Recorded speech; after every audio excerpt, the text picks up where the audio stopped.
के पर्यो दिदी? हजुर सीता खड्का। हाम्रो दिदीको नाम चाहिँ सीता खड्का। उहाँले चाहिँ आज स्याङ्जा बस्नुहुन्छ। स्याङ्जा बिरुवा। हजुर स्याङ्जा बिरुवा गाविसमा गाउँपालिकामा बस्नुहुन्छ।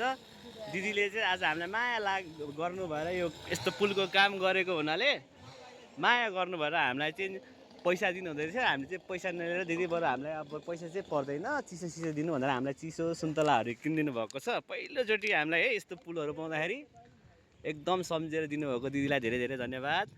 अनि दिदीले हामीलाई एउटा अर्को के पनि भन्नुभएको थियो दिदी, त्यो रामको के जसरी राम भगवान आउँदाखेरि जसरी बाँदर बनेर सेवा गरे, बाँदरले एक कुन्टा ढुङ्गो उठाएर लगेर राम राम लेखेर सेतु बाँधे, त्यसरी नै तिमीहरू पनि त्यो बाँदर थियौ पूर्व जन्ममा। आज यो यत्रो रामदीमा पुल बनाउन योग्य यति सानो उमेरमा पनि यति ठुलो काम गर्दैछौ।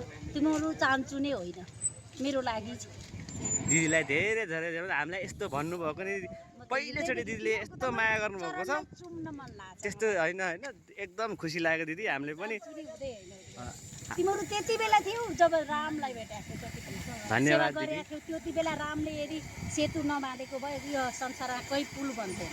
दिदी हजुरले यति भनिदिनु भयो, यति भन्नु पनि हामीलाई धेरै ठुलो कुरा हो। हामीलाई धेरै दिदीहरूकोबाट आशीर्वादहरू मिलिरहोस्।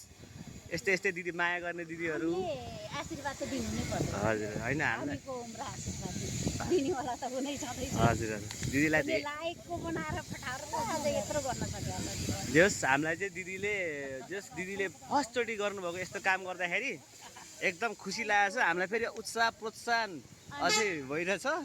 यति हो कि हजुर तिमीहरूले काम गर्दा के अब भगवानको नाम त गर्यौ कि गरेनौ त मलाई थाहा छैन। हजुर हजुर यो काम गर्दैखेरि राम राम राम या आफूलाई मनपर्ने भगवान कुन छ त्यो भगवानको इष्टदेव भगवानको नाम जप्दै यो काम गर्यौ भने यहाँ पनि छ, भगवानको लोकको लागि पनि छ हुन्छ।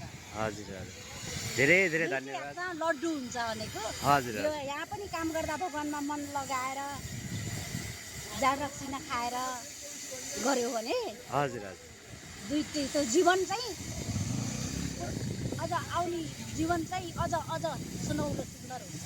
हजुर हस् दिदी धन्यवाद। हजुर हस्।